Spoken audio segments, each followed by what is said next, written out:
Hello दोस्तों, नमस्कार। आपके अपने YouTube चैनल द सेलेक्ट पर आपका स्वागत है। हम लोग हिस्ट्री पढ़ रहे थे, अब आगे बढ़ते हैं। आज का जो चैप्टर है या टॉपिक है, हम अब मौर्य वंश से स्टार्ट करते हैं। तो आप लोग सब लोग हेडिंग लगा लीजिएगा, मौर्य वंश। मौर्य वंश टॉपिक एंशिएंट हिस्ट्री का लंबा टॉपिक होगा। उसके बाद फिर एक टॉपिक आपका लंबा बचेगा, गुप्तकाल। उसके बाद फिर एंशिएंट हिस्ट्री में कोई टॉपिक लंबा नहीं होगा।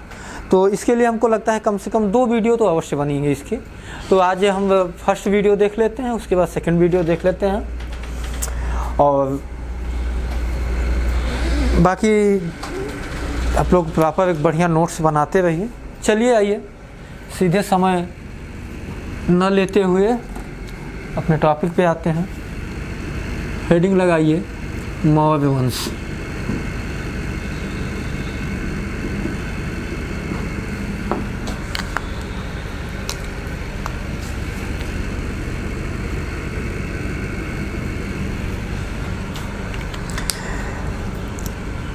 मौर्य वंश का संस्थापक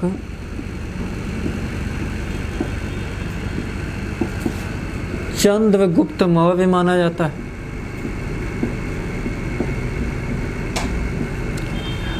मौर्यों की सत्ता या मौर्यों का जो शासन काल था वो माना जाता है 322 ईसा पूर्व से 185 ईसा पूर्व तक।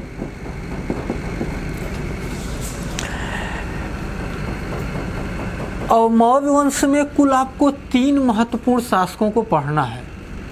नंबर 1 पढ़ना है चंद्रगुप्त मौर्य को, जिसका शासनकाल माना जाता है 322 ईसा पूर्व से 298 ईसा पूर्व तक। और जो दूसरा शासक है बिंदुसार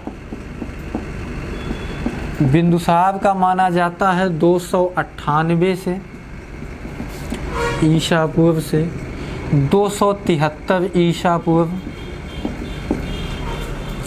उसके बाद तीसरा जो शासक है वो है अशोक। अशोक का समय माना जाता है 273 ईसा पूर्व से लेकर 232 ईसा पूर्व तक। किसी हमारे दोस्त को ये भी लग रहा होगा कि यहाँ 321 की जगह 22 क्यों हुआ, यहाँ 269 की जगह 273 कैसे हुआ। देखिए, हम आएंगे जब एक एक का अलग अलग इतिहास पढ़ेंगे तो वहाँ पर हम बताएंगे कि यही सन अथवा यही समय क्यों ऐसा है, और आप लोग भी यही मानकर चलिए। उसके पीछे कई तर्क हैं, और जो एथेंटिक बुक्स हैं उनमें सब यही डेट मिलती है। बाकी देखिए, हिस्ट्री में डेट की कन्फ्यूजन बहुत होती है, लेकिन हम आपको वही देंगे जो आयोग आंसर मानते हैं या जो एथेंटिक बुक में है और जो तार्किक रूप से भी सही है। तो इन 3 चीज़ों को हम आधार मानेंगे। आयोग क्या मानता है, एथेंटिक बुक यानी NCERT वगैरह में क्या माना जाता है, और तीसरी चीज़ें हैं तार्किकता के आधार पर भी क्या सही होगा। तो इसलिए आप लोग बहुत ज़्यादा कंफ्यूज मत होइएगा कि इस बुक में ये दिया है, वो बुक में वो दिया है। इतिहास है, इतिहास में ये चलता रहता है, वो इतिहास का एक हिस्सा है, उसको भी हम लोग शामिल करके ही चलेंगे। चलिए आगे बढ़िए। लेकिन हम अभी तुरंत चंद्रगुप्त मौर्य या बिंदुसार या अशोक नहीं पढ़ाएंगे, क्योंकि मौर्यों का इतिहास भारतीय इतिहास का एक लंबा समय है। पहली केंद्रीकृत शासन व्यवस्था मानी जाती है, पहला एक स्थायी साम्राज्य माना जाता है, एक निश्चित भौगोलिक सीमा में होता है। तो इसलिए मौर्यों का जो इतिहास जानने के स्रोत हैं, मौर्यों के इतिहास को जानने के जो स्रोत हैं, हम उनको पहले देखेंगे। उन स्रोतों से भी सवाल खूब आते हैं। देखिए, इतिहास वही है। अक्सर इतिहास की आलोचना करने वालों में लोग कह देते हैं कि इतिहास कहानी है या कुछ भी है, लेकिन देखिए, इतिहास वही है जो तर्क और साक्ष्य के आधार पर सिद्ध किया जा सके। साक्ष्य यानी स्रोत वो कब मिलेंगे, उस काल के होंगे या उसके बाद के लिखे गए होंगे, तो मौर्यों का जो इतिहास हम पढ़ते हैं, तो मौर्यों का जब सत्ता थी, तो आप जानते थे उसके समकालीन चंद्रगुप्त मौर्य के राजनैतिक गुरु चाणक्य कौटिल्य थे।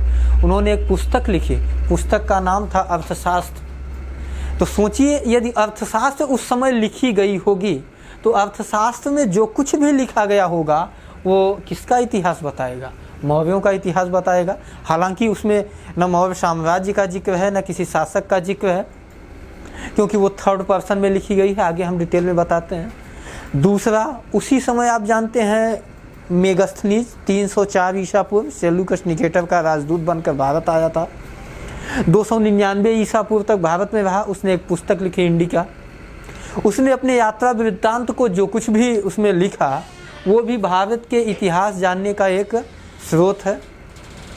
इसके अलावा विशाख दत्त की मुद्रा राक्षस, विशाख दत्त एक बड़े लेखक हुए हैं। चूँकि वो थे तो गुप्तकालीन चंद्रगुप्त विक्रमादित्य के समकालीन थे, लेकिन उन्होंने एक पुस्तक जो मुद्रा राक्षस लिखी, उसमें उन्होंने चंद्रगुप्त मौर्य के विषय में उल्लेख किया है। इसके अलावा बौद्ध और जैन ग्रंथ आते हैं, क्योंकि आप जानते हैं कि मौर्यों के समय बौद्ध और जैन धर्म भी अपनी चरम स्थिति पर थे। तो बौद्ध और जैन ग्रंथों की हम चर्चा करेंगे। इसके अलावा अशोक के अभिलेख, एक हमारे यहाँ इतिहासकार हुए हैं D.R. भंडारकर। D.R. भंडारकर ने अशोक का पूरा इतिहास लिख डाला, लेकिन उन्होंने एक भी लिखित साक्ष्य का प्रयोग नहीं किया। सिर्फ व सिर्फ अशोक के अभिलेखों का प्रयोग करके ही पूरा इतिहास लिख डाला। तो इस उदाहरण से आप समझते होंगे कि अशोक के कितने अभिलेख मिले होंगे, जिनमें उसकी पूरी शासन व्यवस्था, उसकी नीतियाँ, उसके धम्म, मैं सही शब्द बोल रहा हूँ क्योंकि प्राकृत भाषा में धर्म को धम्म ही कहा जाता था और उस समय धम्म शब्द ही प्रचलन में था। तो अशोक के अभिलेख 3 प्रकार के, शिलालेख, स्तंभ लेख, गुहा लेख हम देखेंगे। उसके बाद मौर्यों की सत्ता जब समाप्त होती है तो एक शकों का शासक होता है जिसका नाम है रुद्रदामन, और रुद्रदामन का जूनागढ़ अभिलेख मौर्यों के विषय में बहुत जानकारी उपलब्ध कराता है। मैंने आपको जैन धर्म पढ़ाते समय बताया था कि चंद्रगुप्त मौर्य ने संलेखना पद्धति से अपने प्राण त्यागे थे अपने शासनकाल के अंतिम समय में, और वहीं पे मैंने सुदर्शन झील का भी जिक्र किया था। तो इस सुदर्शन झील का जिक्र रुद्रदामन के जूनागढ़ अभिलेख में भी है।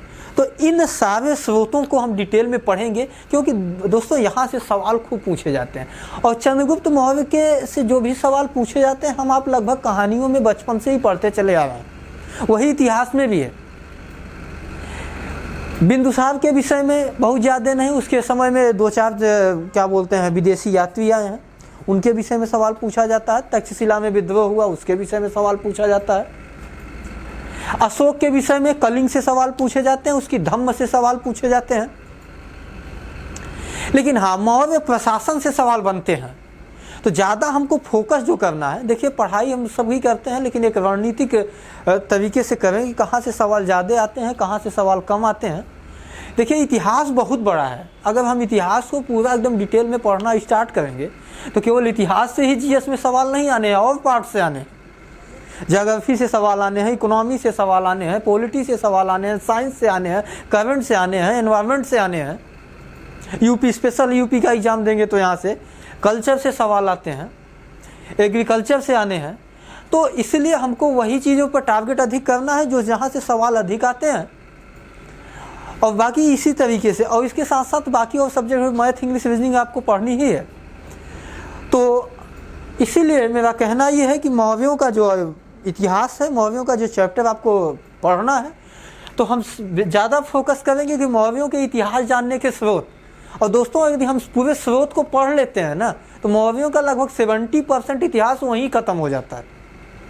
अब बची है प्रशासन, तो हम उनका थोड़ा सा चंद्रगुप्त मौर्य का राजनीतिक इतिहास, बिंदुसार का और अशोक का देख लेंगे। उसके बाद जितने शासक हुए हैं उनके विषय में कोई बहुत अधिक जानकारी का अभाव है।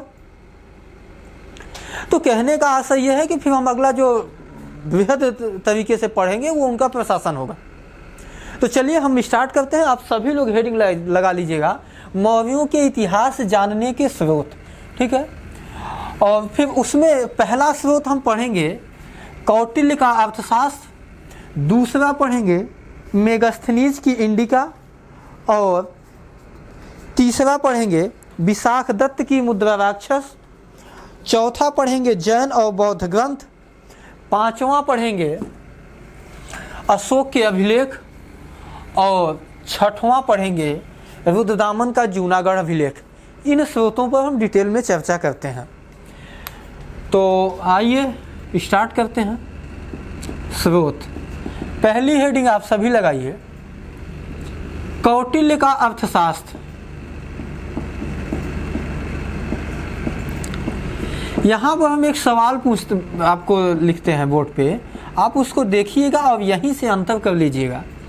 क्योंकि हमारे कई बार ऑफलाइन क्लास में एक आध बार किसी स्टूडेंट ने पूछा, एग्जाम में पूछा गया एसएससी के कि अर्थशास्त्र के पितामह कौन थे या अर्थशास्त्र के जनक कौन थे, तो उसने टिक लगा दिया कौटिल्य।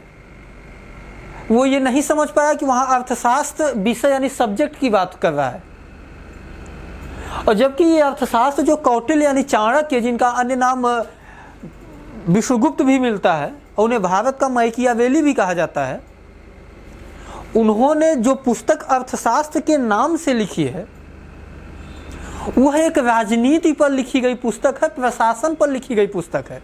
तो सवाल पूछा गया था कि अर्थशास्त्र के जनक, इसका मतलब सीधे उस बच्चे को यह समझ लेना चाहिए कि वहां पर सब्जेक्ट की बात हो रही, तो वहां पे एडम स्मिथ जवाब होगा। और जब एग्जाम में आपसे सवाल ये पूछ लिया जाए कि अर्थशास्त्र नामक पुस्तक के लेखक, तब आप जवाब दीजिएगा कौटिल्य, चाणक्य या विष्णुगुप्त या भारत का मैकियावेली। तो ये अर्थशास्त्र शब्द से आप कंफ्यूज मत होइए। ये जो कौटिल्य के द्वारा लिखी गई पुस्तक है, मैं फिर से बता रहा हूं कि यह प्रशासन पर लिखी गई पुस्तक है, राजनीति पर लिखी गई पुस्तक है। इसका इकोनॉमिक्स नामक सब्जेक्ट से कोई लेना देना नहीं है। इसलिए जब अर्थशास्त्र नामक पुस्तक के लेखक पूछा जाए तभी आप कौटिल्य लगाइएगा, अन्यथा अर्थशास्त्र का जनक पूछा जाए तो दोस्तों आप एडम स्मिथ टिक लगाइए। तो कौटिल्य का अर्थशास्त्र जो पुस्तक है, तो उसके पहले हम कौटिल्य के अन्य नाम की चर्चा कर लेते हैं।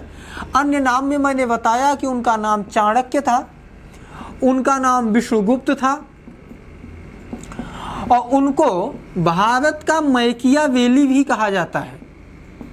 देखिए, कई पाश्चात्य विद्वानों से भारत के कई जानी मानी हस्तियों या जाने माने लोगों की तुलना की गई है। उदाहरण के लिए जैसे कालिदास को भारत का शेक्सपियर कहा जाता है, समुद्रगुप्त को भारत का नेपोलियन कहा जाता है। उसी तरीके से मैकियावेली से तुलना की जाती है कौटिल्य की, इसीलिए कौटिल्य को भारत का मैकियावेली कहा जाता है। अब हम आते हैं सीधे अर्थशास्त्र पर।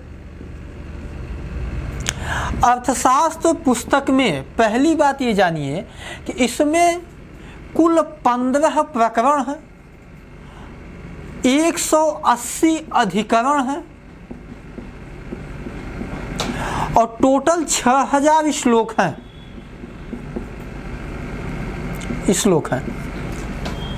आप प्रकरण का मतलब चैप्टर समझ लीजिए, अधिकरण का मतलब टॉपिक समझ लीजिए, और श्लोक आपको लिखा है कि 6000 श्लोक हैं। पहली। दूसरी बात यह है कि जो कौटिल्य का अर्थशास्त्र है, वर्तमान में इसका मूल रूप जो कौटिल्य ने लिखा था वो उपलब्ध नहीं है। अब आप सोचिए, हम इतिहास पढ़ रहे हैं 322 ईसा पूर्व का, 2000 साल ईस्वी का, 322 उधर जोड़ लीजिए, लगभग 2322 हो गया। तो 2322 साल की कोई पुस्तक आज जो अर्थशास्त्र लिखी गई थी वो मूल रूप से आज उपलब्ध नहीं है। हाँ, 1909 में यानी 1909 में एक विद्वान हुए थे डॉक्टर श्याम शास्त्री, श्याम मैं नहीं लिख रहा हूँ, श्याम शास्त्री। उन्होंने अर्थशास्त्र के कुछ उदाहरणों को खोजा और उसी के आधार पर अर्थशास्त्र पुस्तक को फिर से लिखा। वही आज आपको मार्केट में उपलब्ध है, वही मिल पाएगी। तो दूसरी चीज, आगे बढ़ते हैं। अर्थशास्त्र पुस्तक की बड़ी विशेषता यह है दोस्तों कि ये थर्ड पर्सन में लिखी गई है। थर्ड पर्सन, अगर हिंदी में बात करें तो इसको हम अन्य पुरुष बोलेंगे। इसका मतलब ये है कि लिखने वाला कौन है? कौटिल्य। और लिखा किसके विषय में जा रहा है? मौर्यों के विषय में। तो लिखने वाला या बोलने वाला कौटिल्य कौन हो जाएंगे? ये प्रथम पुरुष हो जाएंगे, यानी फर्स्ट पर्सन।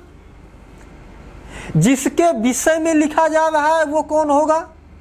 सेकंड पर्सन, या हिंदी में जिसको हम मध्यम पुरुष बोलते हैं। लेकिन इस पुस्तक को थर्ड पर्सन यानी अन्य पुरुष में, जैसे कहने का मतलब ये है, यहां पर देखिए एक व्यक्ति ए है, दूसरा व्यक्ति बी है और तीसरा व्यक्ति सी है। तो ए व्यक्ति बोल रहा है यानी वक्ता है, बी व्यक्ति सुन रहा है यानी श्रोता है। अब वक्ता और श्रोता के बीच जो कुछ भी बात हो रही है, यानी वक्ता बोल रहा है, श्रोता सुन रहा है, यानी प्रथम पुरुष बोल रहा है, मध्यम पुरुष सुन रहा है। लेकिन इन दोनों के बीच जो भी बातचीत होगी वो किसी तीसरे व्यक्ति के विषय में बात होगी, जिसे हम थर्ड पर्सन या अन्य पुरुष कहते हैं। तो वक्ता और श्रोता के बीच किसी न किसी थर्ड पर्सन की आवश्यकता होगी। उदाहरण के लिए मैं आपसे बोल रहा हूं, मैं श्रोता हूं, मैं वक्ता हूं, और आप सुन रहे हैं, आप श्रोता हैं, और मैं बात किसके विषय में कर रहा हूं? मैं अर्थशास्त्र। तो अर्थशास्त्र पुस्तक यहाँ थर्ड पर्सन की भूमिका निभा रही है। उसी तरीके से यह पुस्तक थर्ड पर्सन यानी अन्य पुरुष में लिखी गई है। अब सीधे हम पॉइंट की बात करें तो कहने का आशय यह है कि इस पुस्तक में कहीं पर भी न मगध साम्राज्य का, न उसकी राजधानी पाटलिपुत्र का, न उसके संस्थापक चंद्रगुप्त मौर्य का कहीं पर इसका उल्लेख नहीं है, बल्कि कौटिल्य ने एक राजा को ऐसा करना चाहिए, एक राजा का यह कर्तव्य होना चाहिए, एक राजा की प्रशासनिक व्यवस्था इस तरीके से होनी चाहिए। अब देखिए लिखते रहे हैं चंद्रगुप्त के विषय में, लेकिन चंद्रगुप्त सेकंड पर्सन का नाम न लेके उसको थर्ड पर्सन यानी एक राजा के कर्तव्य की बात कर रहे हैं। तो इसलिए सवाल ये पूछा जाता है, तो हम आप तो रट तो लेते हैं कि हाँ थर्ड पर्सन में लिखी गई, लेकिन थर्ड पर्सन का मतलब यही है कि इसमें सीधे तौर पर कहीं पर न मगध, न पाटलिपुत्र, न चंद्रगुप्त मौर्य का कहीं पर जिक्र नहीं है। ठीक है, अब चलते हैं, देखते हैं कि कौटिल्य के अर्थशास्त्र में और क्या क्या बातें हैं। साफ किया जाए इसको।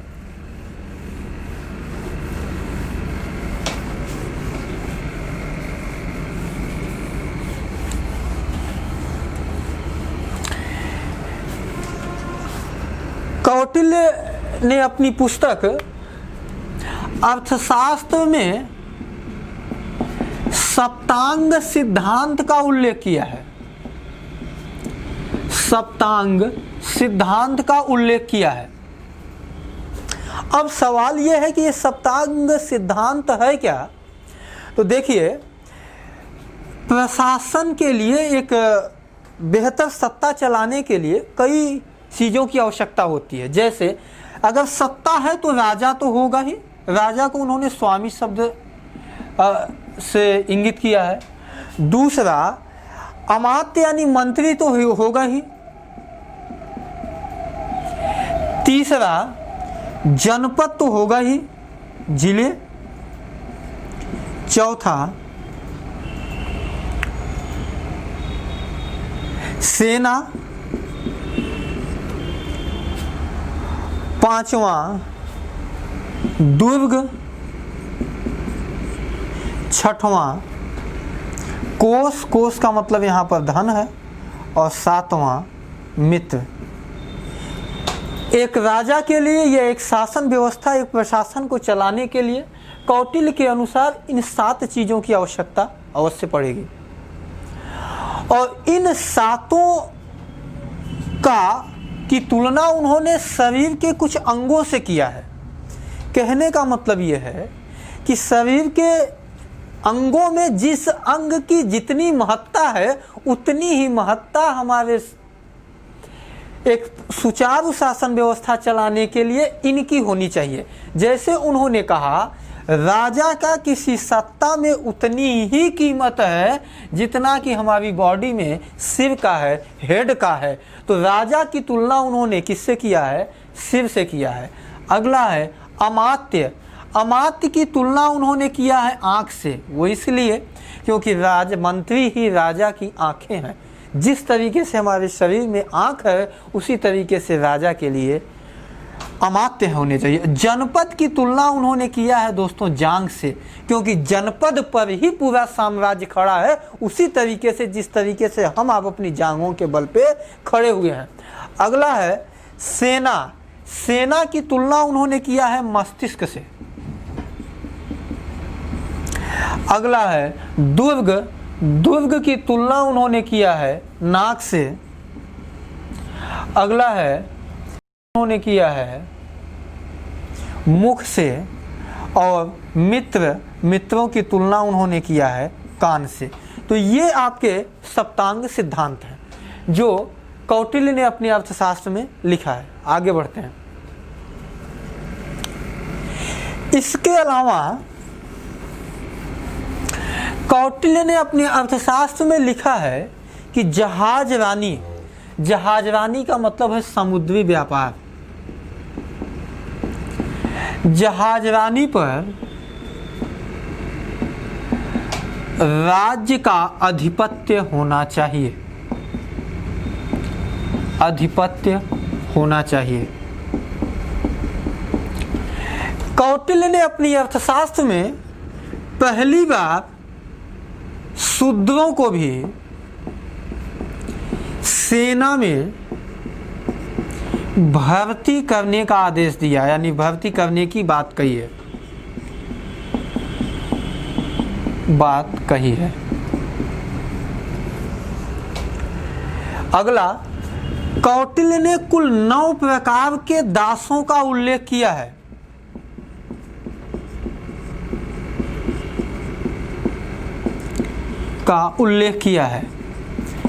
सवाल ये पूछा जाता है कि कौटिल्य के अनुसार भारत में कितने प्रकार के दास होते थे? तो जवाब आपका क्या होना चाहिए? 9 प्रकार के दास होने चाहिए। आगे बढ़ते हैं। कौटिल्य ने यह कहा है कि एक राजा को 1/6 भाग भू राजस्व के तौर पर वसूल करना चाहिए। भारत में कर की दर समय समय पर बढ़ती रही है, घटती भी रही है, लेकिन एक मोटे तौर पर हम ये देखें तो एंशियंट इंडिया में यानी प्राचीन काल में कर की दर 1/6 रही है और मध्यकाल में 1/3 से लेकर 1/2 रही है। इसके अलावा कौटिल्य ने अर्थशास्त्र में एक शब्द का प्रयोग किया है जो शब्द है वार्ता शस्त्रोपजीवी। तो ये वार्ता शस्त्रोपजीवी शब्द का मतलब ये है कि ऐसे लोग जिनके जीवन का आधार अस्त्र और शस्त्र हो। तो यह शब्द उन्होंने किया है पश्चिमोत्तर प्रांत के लोगों को, जो बड़ी मात्रा में किसमें भर्ती हुआ करते थे? सेना में हुआ करते थे। ठीक है, तो ये कुछ बातें हो गई जो कौटिल्य के अर्थशास्त्र में ऐसी उल्लेख हैं जो सीधे सीधे आपके एग्जाम में इससे सवाल पूछे जाते हैं। तो अब आप हेडिंग लगा लीजिए, मेगास्थनीज की इंडिका। मौर्यों का इतिहास जानने का दूसरा जो बड़ा स्रोत है वो है मेगास्थनीज की इंडिका।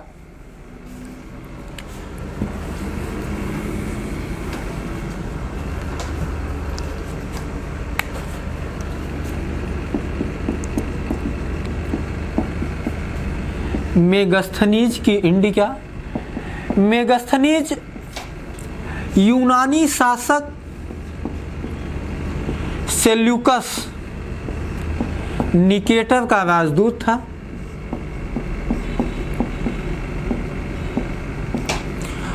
वह 304 ईसा पूर्व में भारत आता है और 299 ईसा पूर्व तक भारत में रहता है।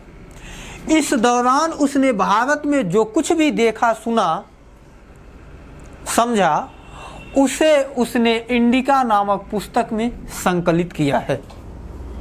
तो क्या क्या लिखा है उसको हम देख लेते हैं। लेकिन हाँ, एक चीज़ और आप जानते भी होंगे कि मेगास्थनीज के इंडिका में भारत के संदर्भ में कुछ भ्रामक बातों का भी उल्लेख है। लेकिन जो सत्य बातें हैं पहले उनको देख लेते हैं, जो भ्रामक हैं उनको हम बाद में देख लेते हैं। तो मेगास्थनीज ने अपनी पुस्तक इंडिका में पहला काम ये किया कि उसने पाटलिपुत्र नगर की सुंदरता का वर्णन किया। पाटलिपुत्र जो चंद्रगुप्त मौर्य की राजधानी थी, पाटलिपुत्र नगर की सुंदरता का वर्णन किया और कहा क्या कि पाटलिपुत्र नगर, बात को मेरी समझिए, 80 स्टेडिया लंबा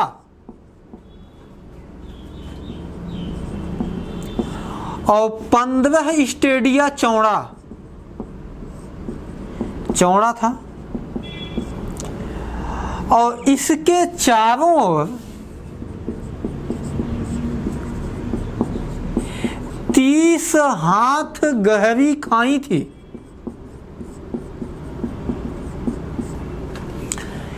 इसके अलावा वो ये भी कहा कि चंद्रगुप्त मौर्य को महिला अंगरक्षिकाएं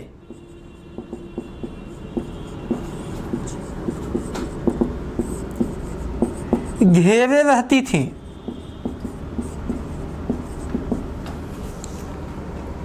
और इतना सब कुछ लिखने के बाद उसने कहा कि पाटलिपुत्र नगर इतना सुंदर था कि उसकी तुलना सूसा और एकबतना, ये दो जगह हैं जो यूनान में थे और ये अपनी सुंदर इमारतों के लिए फेमस थे। लेकिन पाटलिपुत्र नगर इतना बेहतर था, इतना सुंदर था कि सूसा और एकबतना के महल भी उसकी सुंदरता का सामना नहीं कर सकते। ऐसा कौन लिखा? मेगास्थनीज ने अपनी पुस्तक इंडिका में लिखा। अब आप लोगों को दो चीज़ें ये लग रहा होगा, ये स्टेडिया क्या है ये? तो ये स्टेडिया एक तरीके से कहें तो यूनानी पैमाना है।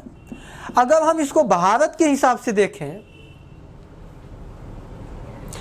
तो भारत में 5 स्टेडिया बराबर 1 किलोमीटर होता है। तो 80 स्टेडिया, इसका मतलब 16 पंचे 80, 16 किलोमीटर लंबा कौन है? पाटलिपुत्र नगर। और 15 स्टेडिया चौड़ा, यानी 5 तिहाई 15, 3 किलोमीटर चौड़ा है। तो पाटलिपुत्र नगर 16 किलोमीटर लंबाई और 3 किलोमीटर चौड़ाई में फैला हुआ था। ठीक, ये उसने पाटलिपुत्र नगर के सुंदरता का वर्णन करता है। आगे बढ़े, पाटलिपुत्र के प्रशासन की भी उसने बात किया। उसने कहा कि पाटलिपुत्र की संपूर्ण प्रशासनिक व्यवस्था, मैंने कहा था कि स्रोत पढ़ देंगे यदि आप तो मौर्यों का 70% इतिहास सब यहीं आ जाएगा। उसने लिखा कि संपूर्ण पाटलिपुत्र की जो प्रशासनिक व्यवस्था थी वो 6 समितियों के हाथ में थी। 6 समितियों के हाथ में थी। समितियों की संख्या 6 और प्रत्येक समितियों में 5 सदस्य थे, तो 6 पंचे 30। इसका मतलब यह है कि 6 समितियों के कुल 30 ऐसे सदस्य थे जो मिलकर पूरे पाटलिपुत्र की प्रशासनिक व्यवस्था को देखा करते थे। आगे बढ़िए, इसके अलावा मेगास्थनीज ने भारत में कुल 7 जातियों का उल्लेख किया है। उनका मानना यह था उस समय भारत में कुल 7 जातियां थी। अभी तक जो मैंने आपको ऊपर बताया ये सब सही चीज़ें हैं। इसके बाद अब मैं जो बताने चल रहा हूँ ये मेगास्थनीज के द्वारा भारत के संदर्भ में दिए गए भ्रामक वर्णन है।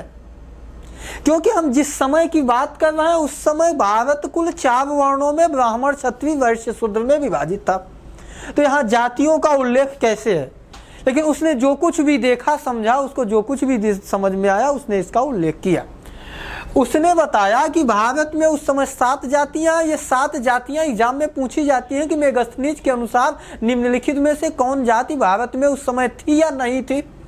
तो इसके लिए एक ट्रिक छोटी सी है, आप उसको याद करिएगा और ट्रिक ठीक लगे तो बढ़िया है और नहीं तो फिर आप अपने तरीके से भी याद कर सकते हैं। मैंने बनाया डाकिया का सैनी सभा। अब इसमें आप देखेंगे कि 7 जातियों के नाम का उल्लेख है।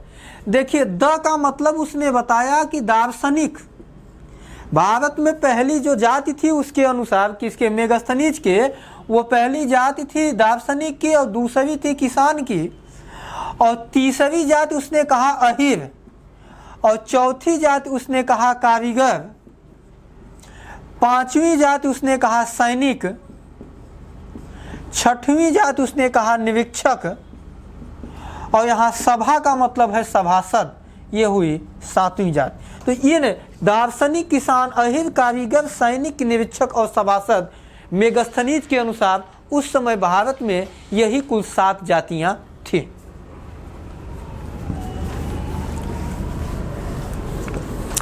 इसके अलावा मेगस्थनीज ने एक और भ्रामक वर्णन किया। उसने कहा कि भारत में अकाल नहीं पड़ते थे, यानी सूखा नहीं पड़ता था। अब आप ये थोड़ा सोचने की बात है कि मैं जब से जैन या बौद्ध धर्म पढ़ा रहा हूँ तभी से मैं बार बार कहा कि चंद्रगुप्त मौर्य के शासनकाल के अंतिम समय में अर्थात 299 ईसा पूर्व के आसपास भीषण अकाल पड़ा था, और वही मेगस्थनीज जो चंद्रगुप्त मौर्य के शासनकाल में भारत आया है वो कह रहा है कि भारत में अकाल नहीं पड़ते थे। तो ये उसका एक भ्रामक वर्णन था। इसके अलावा वो कह रहा है कि भारत में दास प्रथा नहीं थी।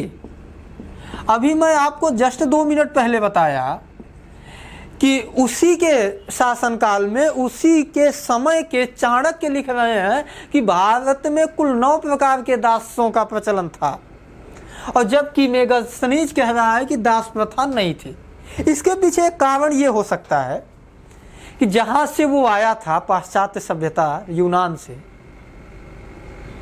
वहाँ की दास प्रथा में और भारतीय दास प्रथा में अंतर रहा होगा। भारत में दासों की वो स्थिति हो सकता है न रही हो कि जिस तरीके से जानवरों की तरह उन्हें जंजीरों में बांधा जाता था, तो उसको लगा होगा कि भारत में दास प्रथा नहीं हो। ये ऐसा हो सकता है।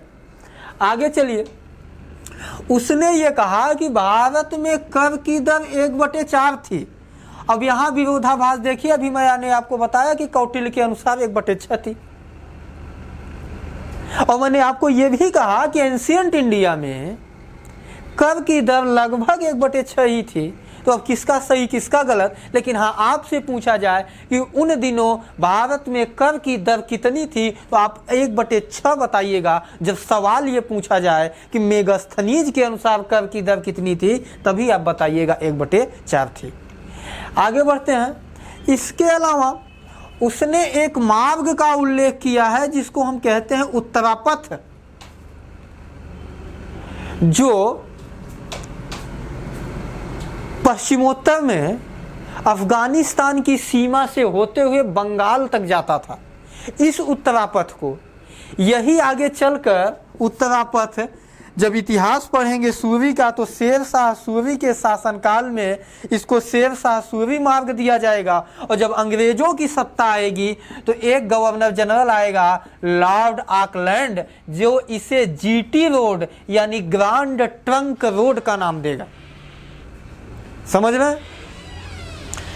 तो इस उत्तरापथ का भी उल्लेख मेगस्थनीज ने किया है। इसके अलावा उसने खानों का भी, खान मतलब सोने की खाने, तांबे की खानों का भी उल्लेख किया है। तो ये तमाम चीज़ें हैं। अब चलिए, मेगस्थनीज की इंडिका से अब इतना ही। अब हम आते हैं मुद्रा राक्षस, जिसकी पुस्तक है, उनका नाम है विशाखदत्त। तीसरा स्रोत,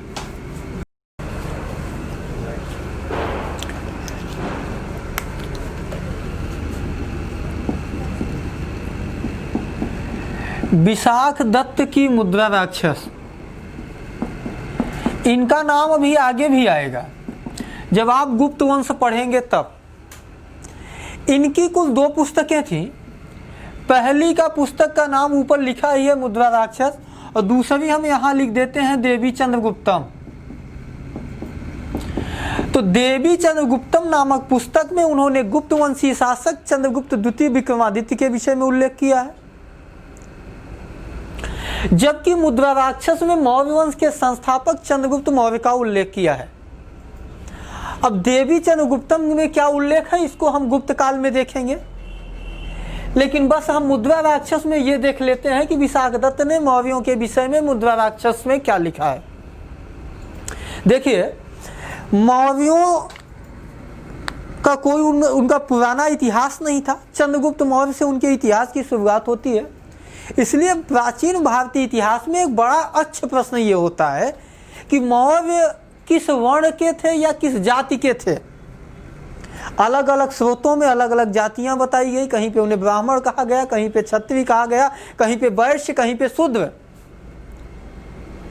तो विशाखदत्त ने अपनी पुस्तक मुद्रा राक्षस में चंद्रगुप्त मौर्य को वृषल जाति का बताया है, और इस वृषल का मतलब होता है शूद्र। तो इसका मतलब ये हुआ कि विशाखदत्त के अनुसार चंद्रगुप्त मौर्य शूद्र जाति का था। ये मैं नहीं कह रहा, ये विशाखदत्त कह रहे हैं। आगे चलते हैं। यही इतनी चीजें आपको विशाखदत्त की मुद्रा राक्षस से जाननी है। उसके अलावा जब हम बौद्ध और जैन ग्रंथ देखते हैं, बौद्ध एवं जैन ग्रंथ जो अगले मौर्यों के इतिहास जानने के स्रोत हैं, तो बौद्ध और जैन ग्रंथों में चंद्रगुप्त मौर्य को क्षत्रिय बताया गया है, अब अगले जो स्रोत होंगे वो होंगे अशोक के अभिलेख। अशोक के अभिलेख। उसके बाद जो स्रोत होगा वो होगा रुद्रदामन का जूनागढ़ अभिलेख इन अभिलेखों में उनके जाति, उनके वर्ण के विषय में जानकारी नहीं मिलती।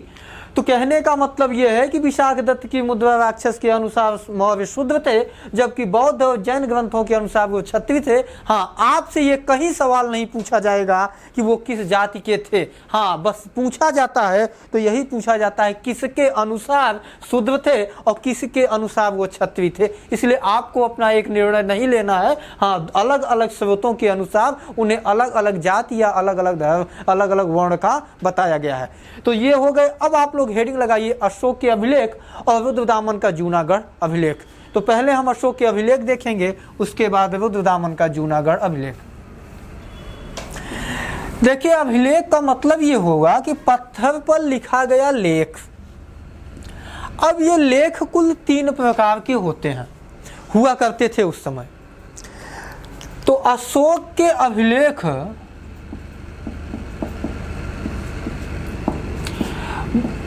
अभिलेखों की गणना भारत के सबसे प्राचीनतम अभिलेखों में होती है। मध्य एशिया से प्राप्त बोगज कोई अभिलेख को छोड़ दिया जाए तो भारत के ही नहीं दुनिया के प्राचीनतम अभिलेख अशोक के हैं। वह एक अभिलेख अपवाद है। तो अशोक के अभिलेख अब तक लगभग कुल 40 के आसपास मिल चुके हैं अलग अलग स्थानों से उत्खनन में। और मैंने अभी बताया कि इन्हीं 40 अभिलेखों की सहायता से D.R. भंडारकर नामक इतिहासकार ने अशोक का पूरा इतिहास लिख डाला है।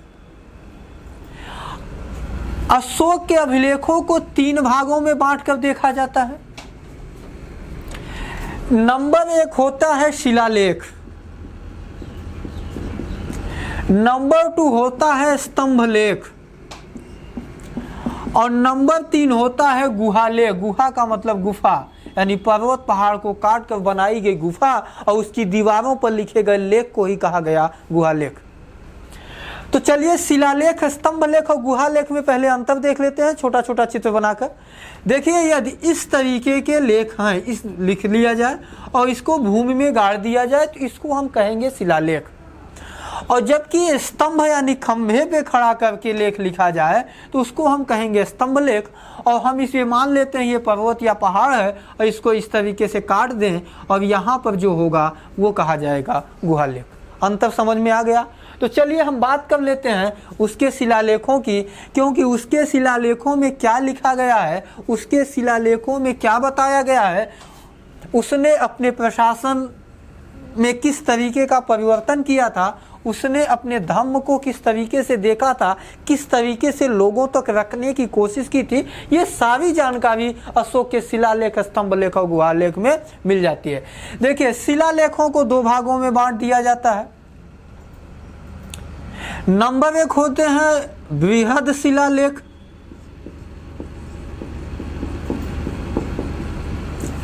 नंबर 2 होते हैं लघु शिलालेख।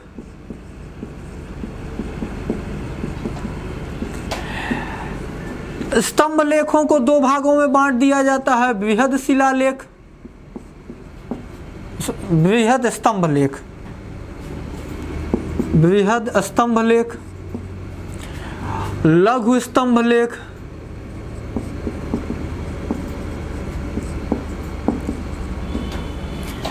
तो अशोक के बृहद शिलालेखों की संख्या 8 है।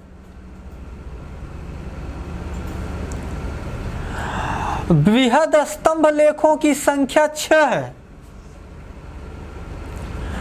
और लघु शिलालेखों की संख्या लगभग 18 है और लघु स्तंभ लेखों की संख्या लगभग 5 है। अब इनके नाम जानने से पहले एक चीज समझ लीजिए कि अशोक के जितने भी शिलालेख या स्तंभ लेख या गुहा लेख मिले हैं, सबके सबकी भाषा दोस्तों प्राकृति है, लेकिन लिपियां भिन्न भिन्न हैं। एग्जाम में पूछा जाएगा कि इस अभिलेख की लिपि क्या है, तो भाषा तो मैंने बता दिया प्राकृति, लेकिन लिपियां याद करने में कठिनाई होगी। तो एक ट्रिक समझिए, आज का जो भारत है उसका मैप आप अपने माइंड में सेट करिए या हम यहाँ बना देते हैं। अब देखिए इस मैप में के अंदर आधुनिक भारत की सीमा के अंदर जितने भी अभिलेख मिले हैं, सबकी भाषा प्राकृति और लिपि सबकी ब्राह्मी है। फिर से मैं बात को रिपीट करता हूं, ये याद करने के तरीकों को मैं बता रहा हूं कि आधुनिक भारत की भौगोलिक सीमा के भीतर जितने भी अभिलेख मिले हैं, सबकी भाषा प्राकृत और सबकी लिपि ब्राह्मी है। अब आपसे पूछ लिया जाएगा कि सारनाथ लघु स्तंभ लेख की भाषा क्या है, तो सारनाथ इंडिया में है कि इंडिया से बाहर है? इंडिया में है, तो भाई कौन सी लिपि होगी? ब्राह्मी होगी। सांची।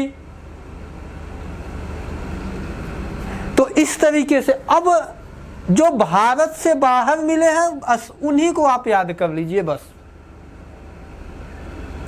देखिए एक नाम याद रखिए, शहबाजगढ़ी और मानसेहरा, ये दो हैं, हम एक ही में देते हैं। शहबाजगढ़ी और मानसेहरा ये मिले हैं आधुनिक पाकिस्तान की सीमा से। मैंने बताया कि भाषा सबकी प्राकृत है लेकिन लिपियां भिन्न हैं, तो ये दोनों हैं खरोष्ठी लिपि में। आपसे पूछा जाएगा एग्जाम में खरोष्ठी लिपि में लिखे गए अशोक के अभिलेख कौन है, तो बताइएगा शहबाजगढ़ी और मानसेहरा। अगला, यदि आपसे पूछा जाए सरेकुना अभिलेख, तो इसकी भी मैंने बताया कि भाषा प्राकृत लेकिन लिपि बताइएगा आरमाइक।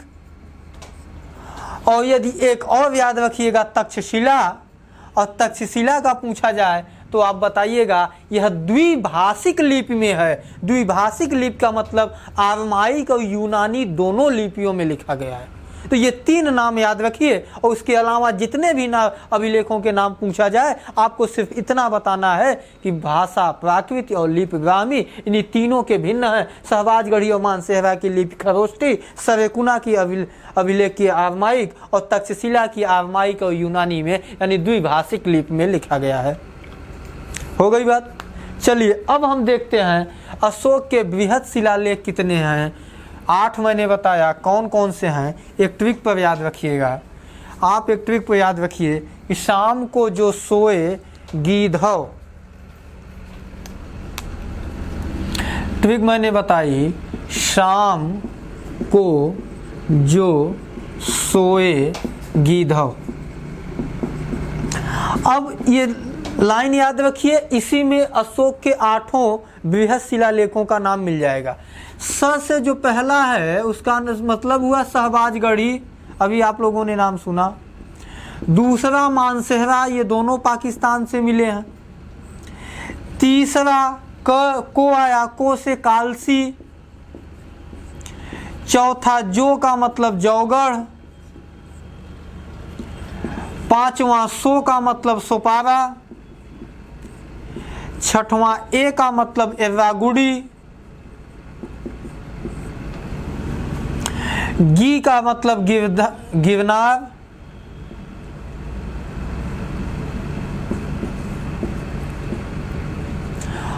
और ध का मतलब धौली। ये आपके 8 बृहद शिलालेख हैं जो स्ट्रिक में आपको सटीक बैठ गए। अब आपको याद करने में कठिनाई नहीं होगी। अब इन 8 शिलालेखों में कुल 14 लेख लिखे गए हैं। अगर हम इसको चित्र में बना के दिखाएं, इस तरीके का अगर ये शिलालेख भारत के विभिन्न 8 स्थानों से, उस समय के भारत के 8 स्थानों से मिले हैं, इनमें कुल 14 लेख संख्या 1 2 3 4 इस तरीके से कुल कितनी लेख लिखे गए? 14 लिखे गए, जिसको हम शिलालेख संख्या 1 2 3 4 5 इस तरीके से 14 तक बोलते हैं। एग्जाम में सवाल पूछता है लेख संख्या 1 में क्या लिखा गया, लेख संख्या 2 में, लेख संख्या 6 में, लेख संख्या 13 में, लेख संख्या 14 में। अब हम 14 की चर्चा नहीं करेंगे, एग्जाम में जो पूछा जाता है उसी की बात कर लेते हैं। यहाँ पे लेख संख्या यानी शिलालेख संख्या 1 में जीव हत्या निषेध की बात की गई है। जीव हत्या निषेध, इससे यह साबित होता है कि अशोक अहिंसा का पुजारी था। उसने अपने राज्य में, उसने अपने साम्राज्य में जीव हत्या निषेध घोषित किया था। यह शिलालेख संख्या 1 में लिखा हुआ है। और भारत के शहबाजगढ़ी, मानसेहरा, कालसी, जौगढ़, सोपारा, एर्रागुड़ी, गिरनार और धौली से जहां से मिले हैं उनमें लेख संख्या 1 में यही बात है। लेख संख्या 2 में पड़ोसी राज्यों का उल्लेख किया है। उसके पड़ोसी राज्य थे चोल, चेर, पांड्य, केवल पुत्र, सत्य पुत्र। उसने पड़ोसी राज्यों का नाम लिखते हुए ये लिखा कि मैंने केवल अपने साम्राज्य में ही नहीं बल्कि पड़ोसी राज्यों में भी पशु चिकित्सालय खुलवाए। अब आप अशोक की महानता देखिए। अब हमको लेख संख्या 3 4 5 की बात नहीं करनी है। अगर 5 को करना है तो कर लीजिए। उसने एक धम्म महामात्र नामक अधिकारी की नियुक्ति किया था, उसका उल्लेख किया है की नियुक्ति। लेख संख्या 6 में, आइए हम इधर नोट करते हैं। लेख संख्या 6 में उसने लिखा कि मैं कहीं भी रहूं, मैं बगीचे में घूमता रहूं, शयन कक्ष में सोता रहूं, रनिवास में रहूं, खाता रहूं, पीता रहूं, सोता रहूं, जागता रहूं, लेकिन मेरे जो भी गुप्तचर हैं वो किसी भी समय निर्भीक होकर बिना किसी डर के मेरे सामने उपस्थित हो और मुझसे मेरी प्रजा का हाल सुनावें। मतलब कहने का कि उसने कोई मिलने जुलने का समय फिक्स नहीं किया था कि प्रजा के लिए ये समय, वो कहा कि हर समय, किसी भी समय जो प्रतिवेदक यानी सूचना को आदान प्रदान करने वाले लोग नियुक्त किए गए हैं वो किसी भी समय उपस्थित होकर मुझसे मेरी प्रजा का हाल सुनावें। ये उसने लिखा है लेख संख्या 6 में। अब 7 8 9 10 11 12 में हमको नहीं पढ़ना है। अब जो सबसे ज़्यादा पूछा गया है वो ये है कि अशोक की कलिंग विजय का उल्लेख किस अभिलेख में मिलता है? तो अशोक के कलिंग विजय का उल्लेख 13वें शिलालेख में मिलता है। तो आपको कितना याद करना? 3। पहला जीव हत्या निषेध, दूसरा पड़ोसी राज्य, पशु चिकित्सालय, चोल, चेर, पांड्य आदि का उल्लेख, 5वां अभिलेख धम्म महामात्र की नियुक्ति, 6वां कहीं पर भी रहूं मेरे प्रतिवेदक आकर मुझे मेरी प्रजा का हाल सुनाए, और 13वां कलिंग विजय का उल्लेख। इतना। अब आगे बढ़ते हैं। देखिए 2 अभिलेखों को और याद रखिए, एक जौगढ़ है और एक धौली है। इनमें लेख संख्या 13 और लेख संख्या 14 का उल्लेख नहीं है। लेख संख्या 13 और 14 का उल्लेख ये नहीं है कि इसमें जो 13वां शिलालेख है उसमें कलिंग विजय का उल्लेख नहीं है और 14वां भी इसमें भिन्न है। तो पूछा जाता है वह दो कौन से बृहद शिलालेख हैं जिसमें लेख संख्या 13 और 14 भिन्न है, यानी पृथक शिलालेख, वो हैं धौली और जौगढ़ से, जो वर्तमान में उड़ीसा और उन दिनों के कलिंग से प्राप्त हुए थे। ठीक है, तो ये हो गई शिलालेखों की चर्चा। अब आते हैं हम स्तंभ लेख की चर्चा करते हैं, सॉरी लघु शिलालेख की। तो लघु शिलालेखों की संख्या मैंने बताया 18 है, लेकिन आपको 18 नहीं देखना है, केवल वहाँ से 2-3 देखना है। देखिए पढ़िए उतना ही जितना एग्ज़ाम में पूछा जाता है। बाकी मैं बार बार कह रहा हूँ इतिहास का सिलेबस बहुत लंबा है, आपको और भी विषय पढ़ने हैं, केवल इतिहास से ही पढ़कर काम नहीं होने वाला है। लघु शिलालेख देखिए, मास्की, गुर्जरा,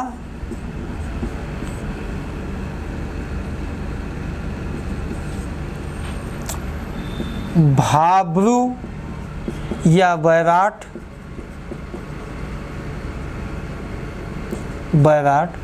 और एक और याद रखिएगा एर्रागुडी। एर्रागुडी बृहद शिलालेख भी है और लघु शिलालेख भी है, तो इसलिए कंफ्यूज मत होइएगा। मास्की और गुर्जरा दो ऐसे मात्र लघु शिलालेख हैं जिसमें अशोक का मूल नाम अशोक मिलता है। इसके अलावा उसके सभी अभिलेखों में उसे प्रियदर्शी अथवा प्रियदर्शी या देवानाम्पी के नाम से संबोधित किया गया है। तो वह कौन से दो लघु शिलालेख हैं जिनमें अशोक का मूल नाम अशोक मिलता है? तो मास्की और गुर्जरा हैं, बाकी सब में उसे देवानाम्पी अथवा प्रियदर्शी कहा गया है। अब अगला है भाब्रू या बैराट। इसमें बौद्ध धर्म के त्रिरत्न की बात की गई है, और बौद्ध धर्म के त्रिरत्न क्या है हम बौद्ध धर्म पढ़ाते समय बताए थे। आप लोग इसका जवाब मुझे कमेंट बॉक्स में दीजिए कि बौद्ध धर्म के त्रिरत्न कौन कौन से हैं जिनका उल्लेख भाब्रू या बैराट के लघु शिलालेख में है। और अगला है एर्रागुडी। एर्रागुडी की लिपि ऐसी है जो बाएं से दाएं की ओर लिखी गई है, और सॉरी बाएं से दाएं हम लिखते हैं, लेकिन वो दाएं से बाएं की ओर लिखी गई है। तो चलिए दोस्तों, हम शिलालेख कंप्लीट कर चुके हैं, बृहद शिलालेख, लघु शिलालेख। अब अगली जो क्लास होगी उसमें हम बृहद स्तंभ लेख, लघु स्तंभ लेख और गुहा लेख देखेंगे। इसके बाद रुद्रदामन का जूनागढ़ अभिलेख भी देखेंगे। तो चलिए, मैंने बताया कि मौर्य वंश का जो इतिहास जानने का स्रोत है एक टॉपिक ये, और मौर्यों का प्रशासन, यही हमको थोड़ा डिटेल में देखना है। और एंशिएंट हिस्ट्री का ये लास्ट सेकंड बड़ा टॉपिक है। इसके अलावा गुप्तों का टॉपिक बड़ा होगा, बाकी सारी चीज़ें फिर छोटी होंगी, आपके काम भर के लिए होगी। ठीक है, थैंक यू, धन्यवाद।